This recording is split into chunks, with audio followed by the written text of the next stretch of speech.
Welcome to Mother Miriam Live on the Station of the Cross Catholic Radio Network with live video streaming brought to you by LifeSite News and the Station of the Cross. Call Mother with your questions at 1-877-511-5483 or email her at mother@thestationofthecross.com. You can view the live stream on Facebook at Mother Miriam Live. Now, here's Mother Miriam. Good morning, beloved family. How are you doing? I pray that you are well, and we are fine over here, still in Tulsa, Oklahoma, still looking for a new home, and trusting God for His perfect will. Yesterday we were talking about Halloween and how to prepare, how to celebrate what Halloween actually is. And I think it wasn't yesterday. I'm a little mixed up this morning. I think it was Friday, so that you could put together, not go out and buy awful Halloween demonic outfits, but truly teach your children and yourselves be witnesses of the magnificent holiday, Catholic holiday that it is, Holy Day, the eve of All Saints' Day. It's beautiful. And the only thing we should be focused on is not devils and demons and goblins and all of that, because that comes from a satanic distortion of the day. In fact, yesterday, right across the street from where we attend Mass in the morning, is an incredible, huge display of orange, of lights and pumpkins, happy little pumpkins, not terrible looking ones. They're carved out with nice smiles and everything for Halloween. And you know, it really looks great. It really looks fun and great and has nothing to do with God. Nothing to do with God. If you're celebrating the fall festival, that's okay, but it's really, you could celebrate the fall festival or the season in that sense of fall in other ways or other times, but it should not be the display on All Hallows Eve. We really should be Catholic. I'm looking at an article I printed out for you, and I don't see it. I don't know if I read this to you or not, but it is the Islamization of public education, and it is from Crisis Magazine. I'm fumbling here a little bit because I'm not sure it's what I had for you today. Our papers got a little mixed up here. But I want you to know, those of you who are homeschooling or who want to homeschool, or who even have the courage to look into it, to save your children, to save your family, it's that drastic, to save them. I have a wonderful friend. Her name is Beth, and she is heading up a project on researching the top homeschooling programs, especially for those who have never homeschooled, who don't have a clue how to do it, who don't know what materials to gather, who don't know what sort of curriculum to put together, who don't think they have time or patience or money or whatever it is. She has gotten together with a fantastic group of women, and they're putting this together. And when they do, and it's going to be within the next month, we are going to tell you what the number, we already have pretty much the number one conclusion that they came to, and it happens to be what Beth has been using with her children, her own children, and they're fantastic children. It's a wonderful family, and it's simply the fruit of her parenting and her husband's parenting. So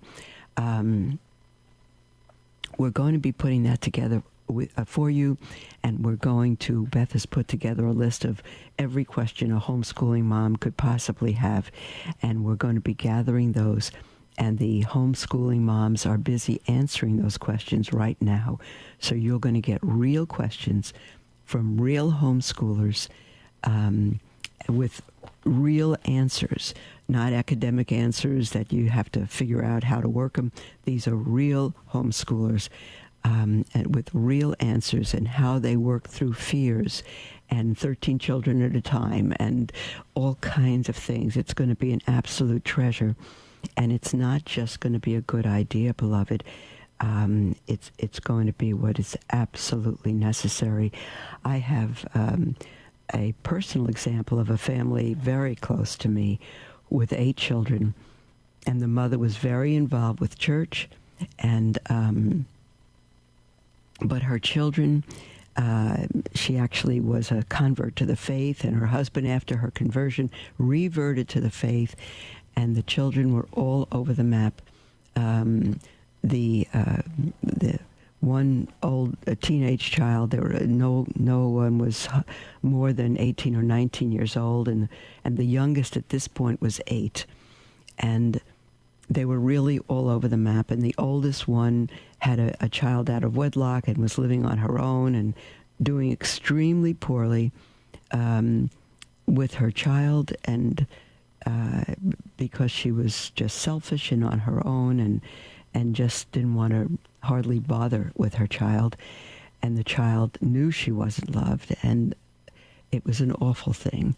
And then another girl had 2 babies with 2 dads, 2 men out of wedlock, and was on drugs and would sleep in the car overnight with her child. Terrible stuff. And the third, and the son, who was such a magnificent boy, but saw the life of his sisters and began to mistreat women himself. And another one, the youngest one,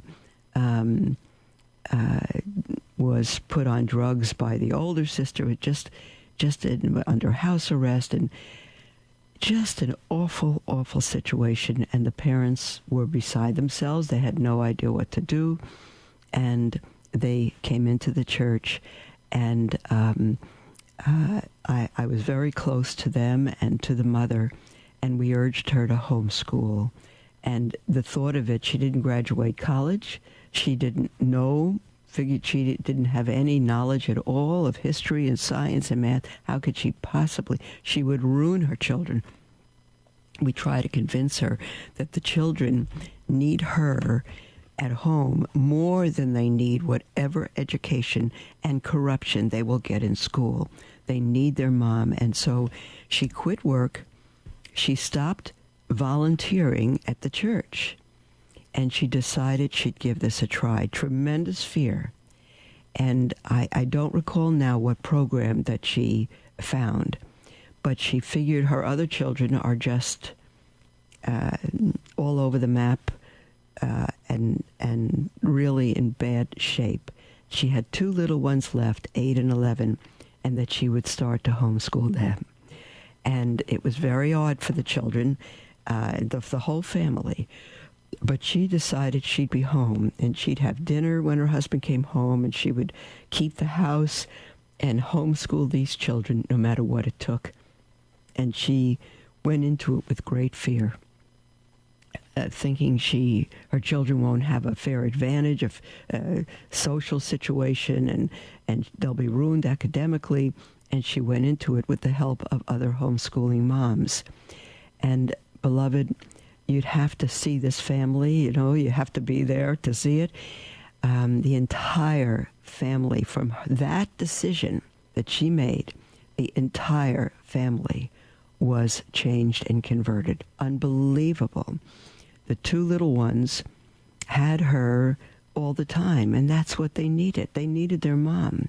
And when the older ones came home from school, or from school and from work, they would see their mom at home with the little ones. And that's all they needed.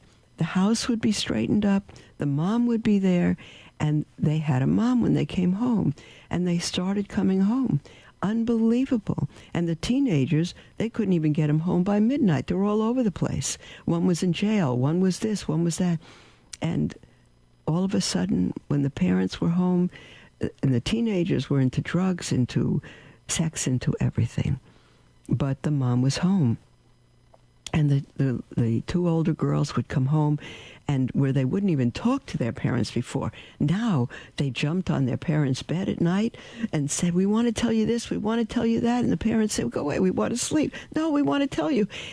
And unbelievable, the teenagers wouldn't even talk to their parents before.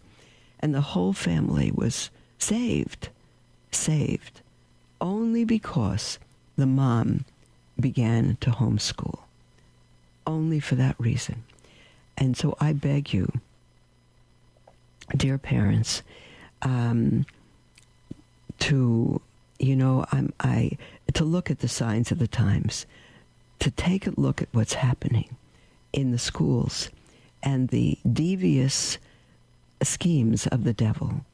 Since we're taking our children out of public school, I mentioned this the other day, but I learned a little more about it.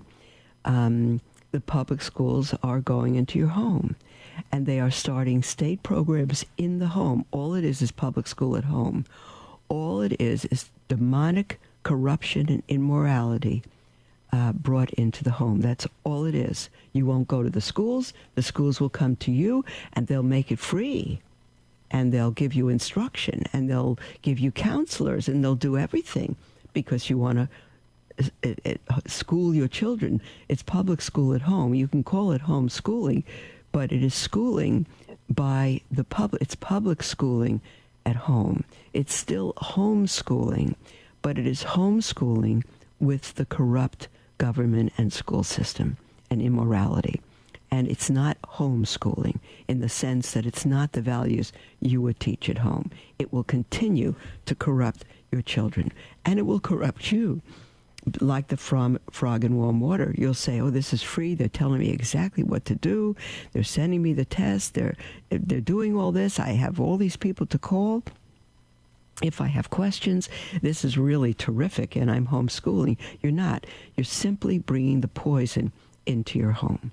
You're simply bringing the government's poison into your home, and it is not homeschooling as we're speaking about. It's not simply a matter of your taking the time and the effort to teach your children at home. It is the point of having the world not come into your home, that you homeschool with the values of your faith, of your home, and you do not teach the corrupt system. You do not teach rewritten history books that have nothing to do with this country being founded on God and godly principles.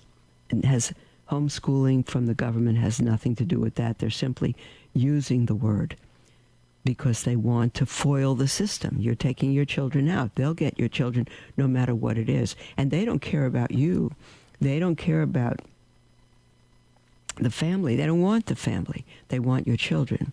They want to bring it into socialism, a system of socialism.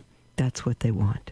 They want the government to have your children, especially the brightest ones. They want to do that, just like Hillary Clinton once said, it takes a family. It does not take it doesn't take a village, rather. A village will corrupt your family.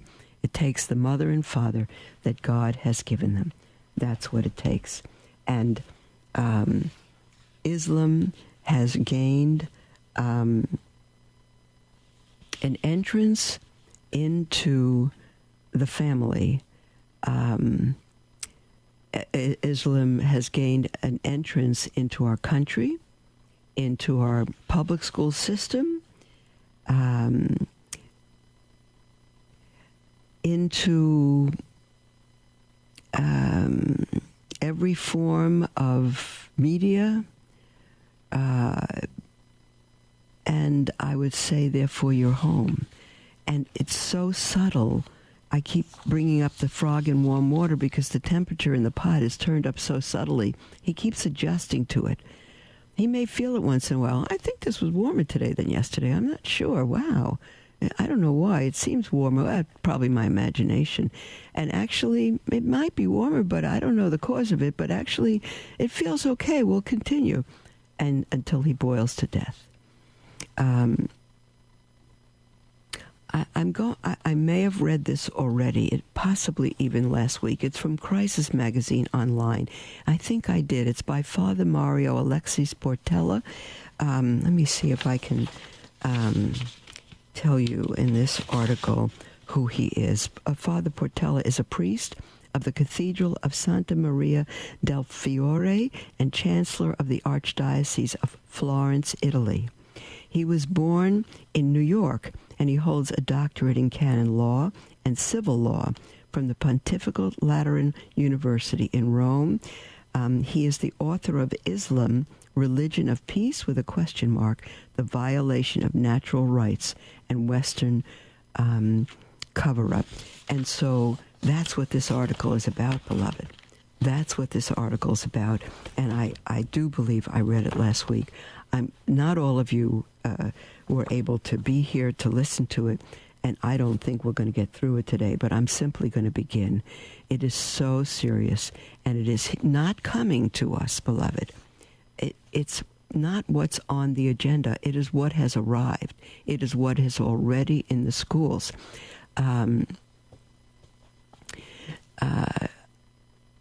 What is happening in the Catholic Church, the Amazon Synod, all of that didn't start now. It started the day Pope Francis became Pope, and many, many years before that, in fact. But this has been the agenda from the beginning. It's just a matter of how we get there. It's just a matter of bringing the people along so subtly that they say, well, I wonder, can the Holy Father do that to the faith? Can he change the catechism? Can he change the Our Father? Can he say some of the things he's saying? I don't know. And we just go on because it's, it's odd. It doesn't seem right. And a couple of people are talking against it, but what do we do? I mean, God's in charge of his church, and there's nothing so blatant. And you see it builds up to something like the Amazon Synod, because it's the plan all along. It's the corrupt plan of the government all along, beloved, to break down the family to get our children. This is Satan's doing. The Amazon Synod is Satan's doing. What do we do about it? We keep true to our faith. That's what we do. As for me, like Joshua and my house, we will serve the Lord. So, again, I may have read this before. I have a feeling I did, but let me just read it to you now, not with the perspective of the plan to destroy the family, but what is currently occurring in the homes, in the church, the Islamization, Islamicization of public education continues, doesn't start apace. On October 13th, just this month, the U.S. Supreme Court denied a petition presented by the Thomas More Law Center, that's the Catholic Law Center, Thomas More Law Center, to hear Wood versus Arnold, a case brought by Callie Wood, a Christian student in the 11th grade at La Plata High School in Maryland. Wood refused to take part in a school exercise she felt would deny her faith by making a written profession, these are her words, quote, by making a written profession of the Muslim conversion prayer known as the Shahada. Quote, there is no God, little g, quote, there is no God but Allah, and Muhammad is the messenger of Allah, end quote. Can you imagine the students in a high school being made to write a profession of faith to the Muslim religion? And the article says the Thomas More Law Center argues the school violated the First Amendment's establishment and free speech clauses when it ordered Wood, this Christian student, to do an assignment that she could not complete without violating her Christian beliefs. The teacher then gave her a failing grade. You know, part of the subtlety of this, beloved, is that people say, well, I'm just writing it.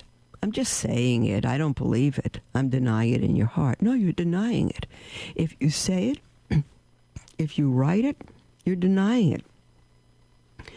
If someone says eventually you stand before a firing squad, deny Jesus Christ or you will die, and you say in your heart, Lord, I'm not denying you in my heart, but I don't want to die, so I'm going to deny you publicly out loud. But you know I love you, and I'm not denying you in my heart. You won't be shot by the firing squad, but you won't be in heaven because you have denied him. If we deny him, the scriptures say, he will deny us. We're living in this time, beloved. It's not you could say, well, it's not the case in my school. I'll wait till it happens. Well, I think it's going to be too late, because then you're going to be in an emergency, tragic situation, and you're not going to be able to plan for it. You're not going to be able to work it out. Now is the time to take your children out.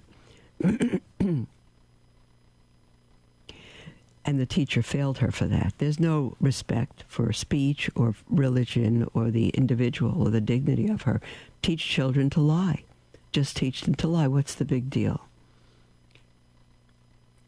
Father Portella says this is not just a violation of the First Amendment, that is free speech, but an ongoing, albeit subtle, diffusion of Islam into our Western society. Personally, I don't see anything subtle about it. The teacher's actions were originally condemned in court by the high school's content specialist, Jack Tuttle, Richard Thompson, Jack Tuttle, period. Richard Thompson, the Thomas More Law Center's chief counsel, said he's not aware of any public school which has forced a Muslim student to write the Lord's Prayer or John 3:16, which says God so loved the world that he gave his only begotten Son, that whosoever believes in him should not perish but have everlasting life. Can you picture if any public school that has a Muslim student would force the Muslim to write the Christian a confession of their faith? It would be all over the news. They'd be in jail. But this, hardly anybody knows about it. The Fourth U.S. Circuit Court of Appeals ruled that the teacher, listen to this, did not violate the Establishment Clause. Astonishingly, can you imagine? Did not violate the Establishment Clause by making the Christian student write this sentence out and failing her because she wouldn't do it. Astonishingly, for asserting her right, R-I-G-H-T, not to profess the Islamic faith as part of her public school's curriculum. Public school. Wood was also forced to, this wasn't a Christian school, it's a public school. Wood was also forced to view a series of pro-Islam PowerPoint slides, including one casting aspersions on Christians, which said, quote, most Muslims' faith is stronger than the average Christians. That's what it said. And you know what? There are a lot of places in which that is absolutely true. Absolutely true. I think I indeed read this article last week. I won't continue with it, beloved, but it is truly, truly demonic. And if you take this mildly or subtly, let me just say, you would be in the category of foolish. And it's the fool who says in his heart, there's no God. For you to allow your children to be subject to this, and not make plans now to raise your children as God has given you to raise them, not to turn them over to any society, you are violating your vocation, and you are not raising them under God. I don't know how to get stronger to you. I hear the music for our break, beloved, so this would be a wonderful... Turning the tide of our culture back to Christ can seem impossible, but with God, all things are possible. By displaying a Catholic Radio bumper magnet on your car, you'll make a positive and eternal impact on those around you, bringing healing to the wounded and a renewed spirit to the world. Help create awareness of Catholic radio in your community so that other drivers will find the peace of Christ through listening. To request your free bumper magnets, please visit thestationofthecross.com and click the Promote tab at the top of our homepage. That's thestationofthecross.com, then click Promote. Thank you for your support of Catholic radio while you travel.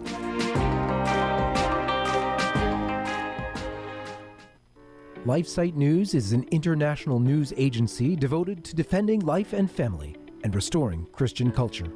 We aim to educate and activate our readers with the information they need to fight the most crucial battles of our day, in their churches, workplaces, and families. Our motto is Caritas in Veritate, love in truth. We firmly believe that promoting the truth is an act of love, however hard it is to hear. Over the last 20 years, we have built a reputation for uncompromising reporting, no matter the cost.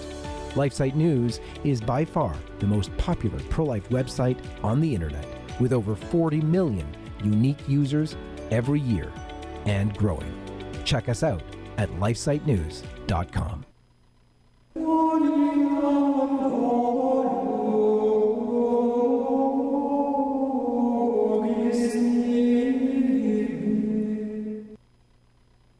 Tune in weekdays from 6 to 7 a.m. Eastern for Sermons for Everyday Living, a program that brings you real sermons from real priests on topics important to you and your faith. Visit thestationofthecross.com for details.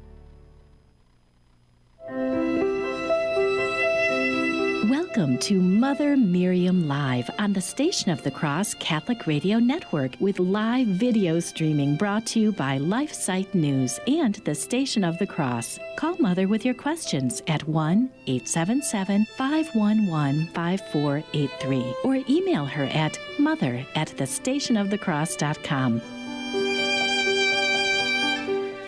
Welcome back to Mother Miriam Live, beloved. I'm thrilled to be with you, and we have a half hour all to ourselves for you to call in with anything on your heart whatsoever, or text or email, and the toll-free number, again, is 1-877-511-5483, or email at mother@thestationofthecross.com. We have Agnes on the line. Hello, dear Agnes. Hello, Mother. Hi. I first of all, we've talked before. I don't know if you remember, but I wrote you a letter about 10 years ago telling you I was retiring from the government. I wanted to join your order, but I had to work another 10 years, so my retirement date is November 11th of this year, in a couple weeks. Okay. And I will be coming to Tulsa to talk to you. Okay. You have my letter, though, Agnes Adams, if you remember it. You know, Agnes, what you need to do, if you're okay with this, is email us, go to our website, motherofisraelshope.org, and email us your address, and we'll put a new little vocation packet in the mail to you after 10 years, okay? Good. Yes, and then you can, had... Good, right, then you can return it it to... originally, right, and I will. Hold on one moment. Just for others as well, I'll just mention that we will not be having discernment retreats because we cannot in Tulsa. We cannot move forward in Tulsa. And so we won't be having new discernment retreats until we find a new home. And at that point, I'll certainly invite you to come along on a retreat, Agnes. All right. Well, I wasn't thinking of a retreat. I just will be in the area. Oh, I got you. And I will find out where you are. Okie doke. I'm going to call back and give the screener my phone number because we need to talk, Mother. Don't do that, sweetheart. Call us or email us. That'll be much better. All right, good. All right. Now, as far as what you've been talking about on the radio today, and by the way, you need to get on Sirius Radio so we can hear you.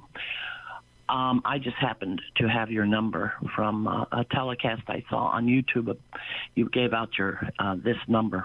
All right. So anyway, two things. First, about Pope Francis. Now, I know what everyone thinks they're seeing, but I want to remind you, Mother, that there are two Holy Fathers, two popes in Rome right now, and Pope Benedict is a very holy man.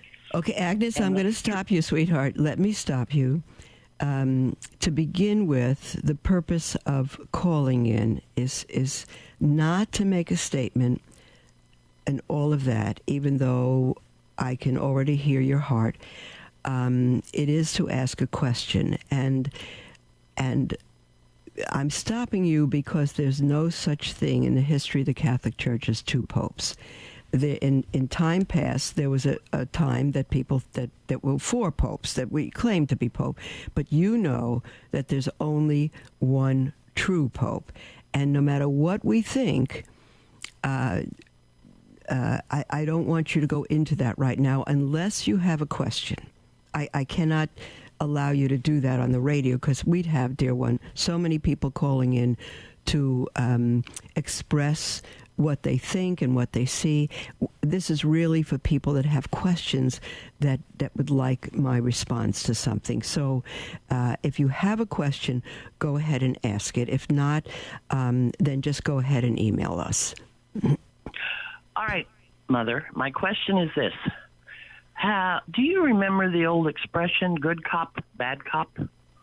I think so. Mm-hmm. Okay, so could we possibly be dealing with good pope, bad pope to draw out the evil ones in the church? No, because there's only one pope. And by the way, that's not the question you gave the call screener. So, Agnes, I know. I asked the screener where did Halloween, the devil's holiday, come from? Okay, Agnes, my dear one, I'm going to go to the next person online. And let me tell everybody, the question you give the call screener is the question you should ask. So, because they're trained to help you ask questions. So, I don't want you to make this a little, what do we call it, a platform to discuss your heart and your thoughts. I wish we could. You could do that personally with me, but not over the air. All right, dear Agnes. So God bless you, my dear one. Go ahead and email us if you wish, and I'm going to go on to take Shannon's call. Shannon, are you there, dear one? Yes, I am, Mother Miriam. Hi, How Shannon. are you today? I'm fine, sweetheart. I'm fine. Go ahead with your question.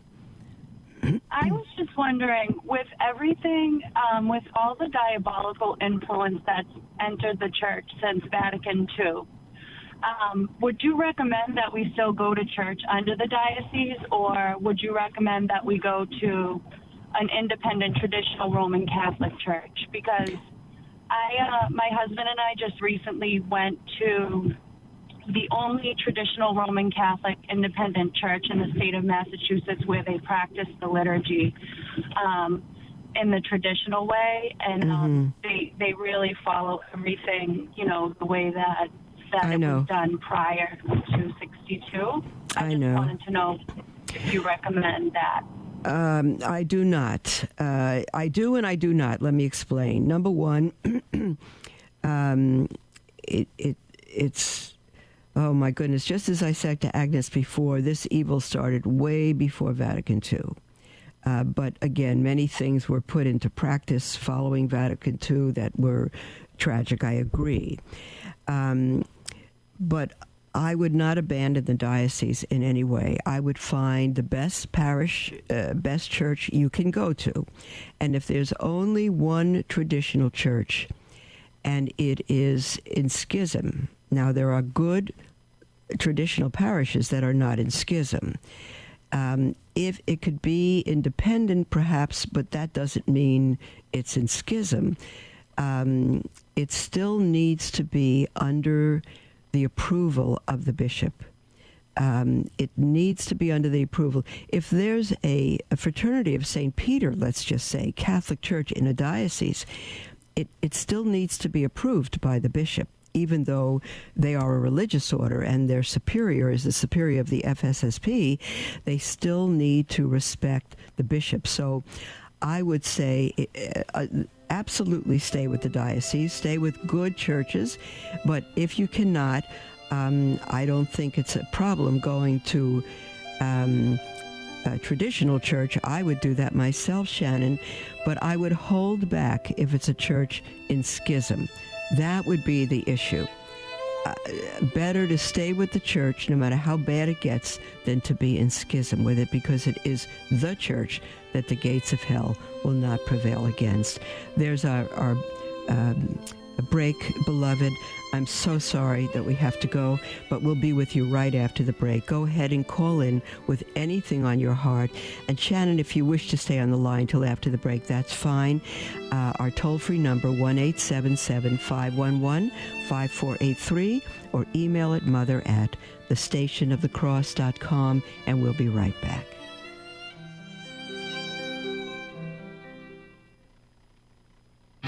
If you're new to iCatholic Radio, welcome to the free mobile app of the Station of the Cross Catholic Radio Network. It's available for download on your Android and Apple mobile devices. If you have any questions about your new app, please contact us at thestationofthecross.com or 1-877-888-6279. That's thestationofthecross.com or 1-877-888-6279. Through your new app, you can listen to podcasts of shows, conference talks, and prayers. View our programming grid, call us directly, and check out our mobile website. You can even learn how you can promote iCatholic Radio in your community. Connect with us through social media and financially support the programming you love. That's all available on your iCatholic Radio mobile app.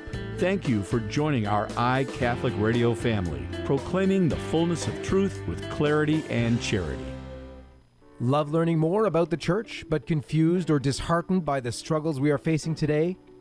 Follow LifeSite News Catholic on Facebook, Twitter, or sign up for LifeSite Catholic emails and stay up to date on the constant stream of news about the Catholic Church.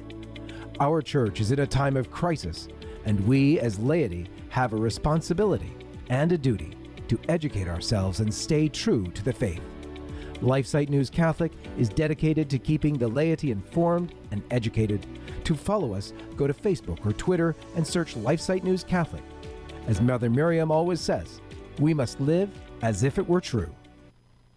Dominus et vobis et cum Spiritu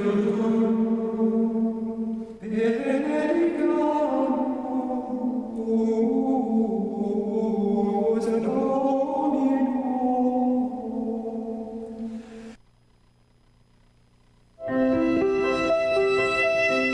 Welcome to Mother Miriam Live on the Station of the Cross Catholic Radio Network, with live video streaming brought to you by LifeSite News and the Station of the Cross. Call Mother with your questions at 1-877-511-5483 or email her at mother@thestationofthecross.com.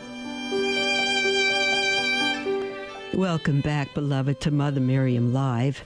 And we have a little over 15 minutes, and you're welcome still to call in with anything on your heart. 1-877-511-5483 or email at mother@thestationofthecross.com. And I cut Agnes off earlier in the program. My apologies, dear Agnes, but I needed to do that. When you call in, beloved, it needs to be a question and not to have kind of a platform to discuss what you really want to say publicly. So it's very important that you have a question. It's unfair to others who would like to call in to do the same thing. So, Shannon, are you still on the line? I am. Okay, go ahead, sweetheart. I had to rush that because we were coming up against a break. Go ahead. Is there anything? No problem. Go ahead. I just was wondering, what does in schism mean? In schism means that you are not in communion with the church. Okay. That's what it means. And there are those who disagree. If the church says canonically such and such a group is in schism, it means it's not in communion with the church. And we, unless we want to put ourselves out of communion with the church, should not go to that parish. That's what it means. And the alternative is are going to a parish that really is painful for us to go to. But I don't know how to tell you to go to the one that's in schism, because you'll be out of communion with the church. So the reason why we went, I just, I never knew about Vatican II, and my husband just told me about it recently, and it was kind of troubling, to me, because I feel like one of the main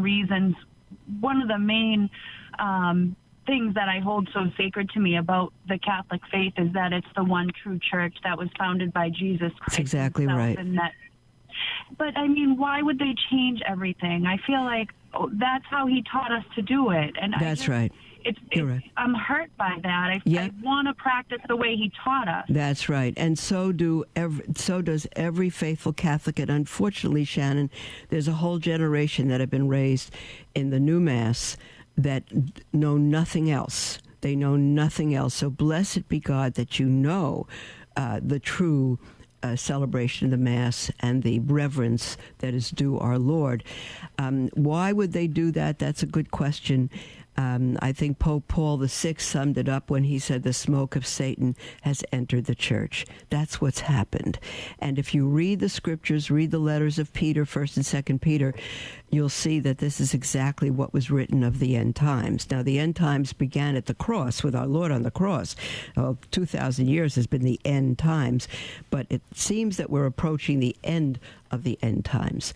And if go ahead and read 2nd Peter, and you'll see that there'll be scoffers and people that bishops against bishops, and the faith will be distorted, and if possible, even the elect will be led astray. And it seems that's exactly what's happened. It is the enemy's number one raison d'etre, reason for being, Shannon, to destroy the work and the people of God, to destroy the family, to destroy the church. He's at it 24/7. Someone once said that the demons always do the work of their father, and he, of course, is the father of lies.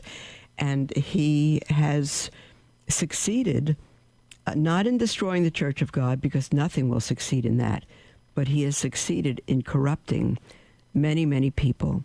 And again, the book, The School of Darkness, I think it is, by Bella Dodd, 100 years back, wrote of the effort, this is just one little scenario, of the communists to plant hundreds, thousands of seminarians in the church who were communists. They didn't believe in God. They didn't have the Catholic faith, zero.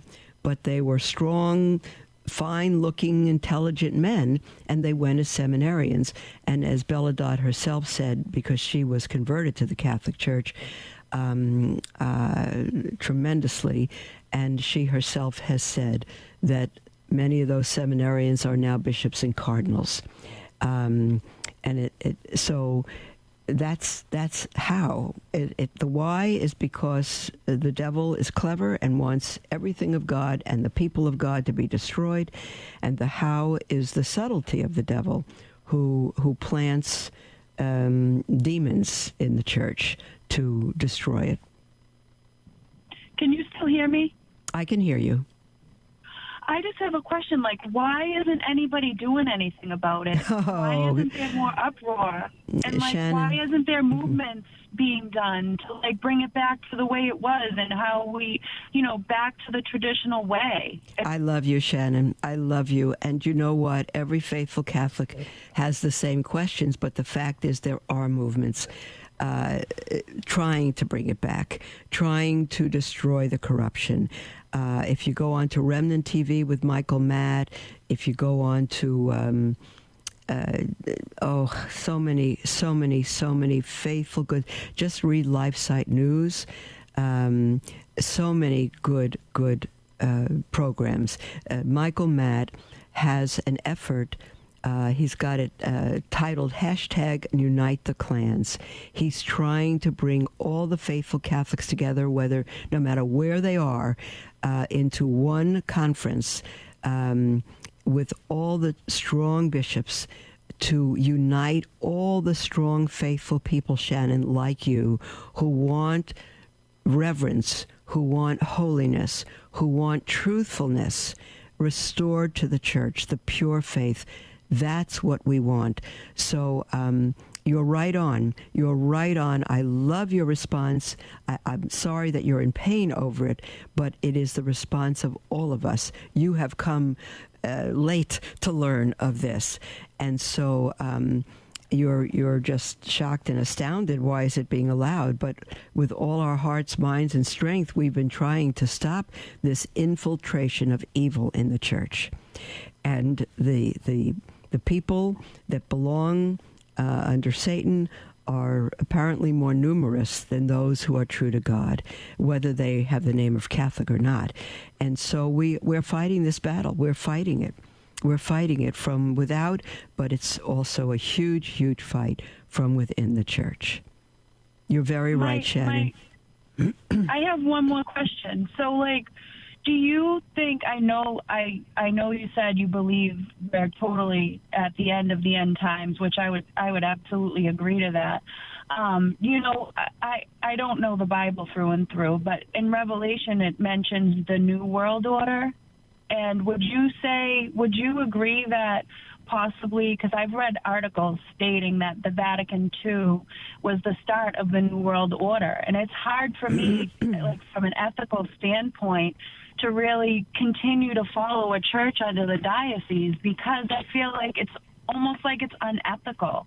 Yes, I understand that. There are many things that are unethical, many things that are unholy. Look, all through history, Shannon, there were very, very few. God founded his church on a remnant. You probably haven't gone through the Old Testament.